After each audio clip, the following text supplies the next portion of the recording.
HSC 25 ব্যাচের শিক্ষার্থীর জন্য মিলে আজকের এই ভিডিওর যেটা টপিক সেটা হলো করোনার জন্য আপনাদের এইচএসসি 25 ব্যাচের পরীক্ষা পেছানোর সম্ভাবনা কতটুকু আছে বা আদৌ পরীক্ষা পেছাবে কিনা বা এই মুহূর্তে আপনাদের কি করণীয় এই বিষয়টা নিয়ে আপনাদের সাথে আলোচনা করব।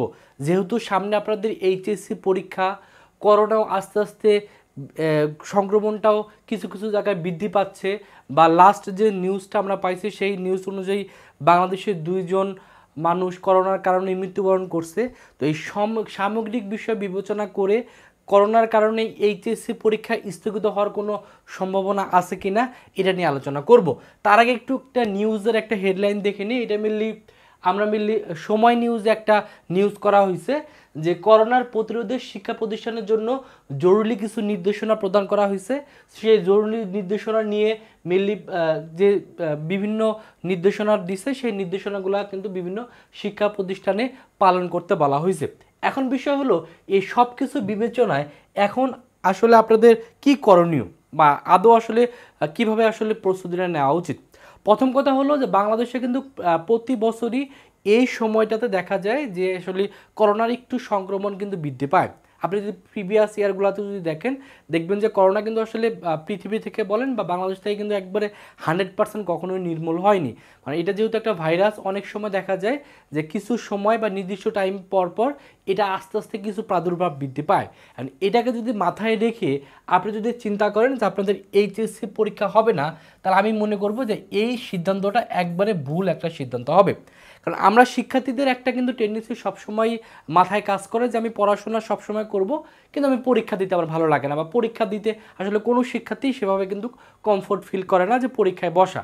তো আপনি যদি কখনোই এই জিনিসটাকে একবার মাথায় ক্যাচ করে নেন যে আপনার করোনার কারণে পরীক্ষা হবে না বা এই বিশ্বাসটা যদি একবার আপনার মাথায় ঢুকে যায়, তাহলে দেখবেন আলটিমেটলি আপনি কখনোই পড়াশোনায় 100% কখনোই মনোযোগ দিতে পারবেন না।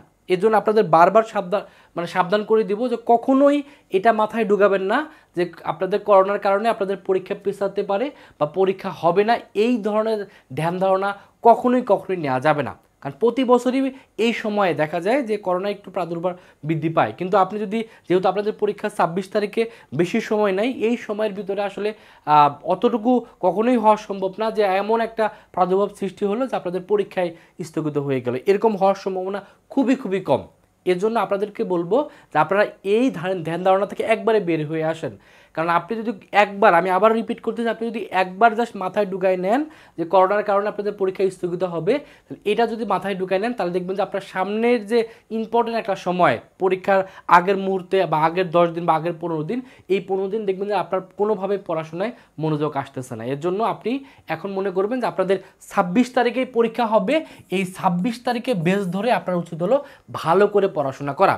দেখবেন যে এই সময়ে অনেকে বিভিন্ন ধরনের আন্দোলন করবে, আপনাদের বন্ধুবান্ধবের ভিতরে অনেকে আপনাকে দেখবেন যে ইনফ্লুয়েন্স করবে যে পরীক্ষা হবে না বা পরীক্ষা স্থগিত হবে, এরকম বলে দেখবেন সে নিজেই পড়াশোনা করতেছে। বা অনেকেই আন্দোলনের কারণেই অনেকে দেখবেন যে আন্দোলনের কারণে বা এইসব নিউজ বারবার দেখার কারণে মনস্তাত্ত্বিকভাবে বিশ্বাস করে নিবে যে মনে হয় পরীক্ষা পিছায় যাবে। এরকম যদি আপনি ভাবতে থাকেন তাহলে দেখবেন যে লসটা আপনারই হবে। আপনি যদি পড়াশোনা করেন আপনার লাভ, আর যারা দেখবেন যে এইসব করে সময় নষ্ট করবে, দিন শেষে যখন তাকে পরীক্ষা হলে বসতে পারবে সেই কিন্তু ফেলিওর হয়ে যাবে। মনে রাখবেন যে আপনাদের কিন্তু পরীক্ষা দেবে প্রায় 13 থেকে 14 লাখ শিক্ষার্থী। এই 13 থেকে 14 লাখ শিক্ষার্থীর ভিতরে আপনার মতো শিক্ষার্থী যদি এরকম মনে করে যে পরীক্ষা হবে না, এরকম ভেবে যদি 2-3 হাজার শিক্ষার্থী পড়াশোনা না করে, তাহলে কিন্তু তাদের যে ক্ষতিটা হবে সেটা কিন্তু তারই ক্ষতি হবে। কারণ 13 লাখ শিক্ষার্থীর ভিতরে 3-4 হাজার শিক্ষার্থী যদি এই আন্দোলন করতে বা আন্দোলন করবে বা এরকম দাবি করতে যদি পড়াশোনা না করে, লসটা কিন্তু তারই হবে। মনে রাখবেন এই এইচএসসি পরীক্ষার রেজাল্ট কিন্তু আপনার লাইফে, আপনার ফ্যামিলির জন্য, আপনার নিজের জন্য খুবই ইম্পর্টেন্ট। কারণ এই এইচএসসি রেজাল্টের উপর ডিপেন্ড করে পরবর্তীতে আপনি ইঞ্জিনিয়ারিংয়ের পরীক্ষা দিতে পারবেন কিনা সেটা নির্ধারণ হবে। এই রেজাল্টের উপর বেস করে আপনি মেডিকেলে ভর্তি পরীক্ষার মার্ক যুক্ত হবে। এরকম অনেক জায়গায় কিন্তু এই এইচএসসি রেজাল্টটা কিন্তু ইম্পর্টেন্ট বা অনেক গুরুত্বপূর্ণ কিন্তু ভূমিকা পালন করবে। এর জন্য আপনারা কখনোই এই ধরনের নেগেটিভ জিনিস মাথায় কখনোই ঢুকাবেন না। সামনে যে সময়টা আছে সেই সময়টাকে প্রপারলি কাজে লাগান, ভালো করে প্রস্তুতি নেন। যদি কোনো কারণে পরীক্ষা পেছায় সেটা পরের ব্যাপার, বাট আপনি মনে একবারে দৃঢ় বিশ্বাস করবেন যে আপনাদের পরীক্ষা 26 তারিখে হবে, সেই অনুযায়ী আপনি প্রিপারেশনটা নেওয়া শুরু করেন। আর বাদবাকি সৃষ্টিকর্তা ভালো জানে, বা বাদবাকি পরিস্থিতি আপনাকে বলে দেবে কী করতে হবে। বাট এখন থেকে, অর্থাৎ এখন থেকে পরীক্ষা হওয়ার আগ পর্যন্ত আপনি মনে মনে দৃঢ় বিশ্বাস করবেন যে আপনাদের 26 তারিখে পরীক্ষা হবে, সেই অনুযায়ী আপনি প্রিপারেশনটা নেন। তাহলে আপনি কি দিন শেষে আপনার এই যে সামনের সময়টা আছে, এই সময়টা আপনি কাজে লাগাতে পারবেন। মনস্তাত্ত্বিকভাবে আপনার কনফিডেন্সটা ভালো থাকবে, আপনার পড়াশোনায় মন আসবে। তো এই হলো ব্যাপার।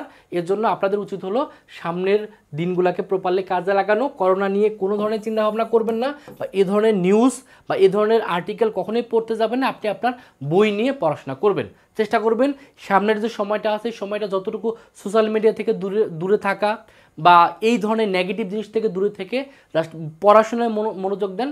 তাহলে দিন শেষে আপনি ভালো করতে পারবেন, আপনার রেজাল্ট ভালো হবে, আপনার পরিবারের জন্য আপনি দিন শেষে ভালো করতে পারবেন। সকলের জন্য অনেক অনেক শুভকামনা। সকলে ভালো থাকবেন, সুস্থ থাকবেন। আল্লাহ হাফিজ।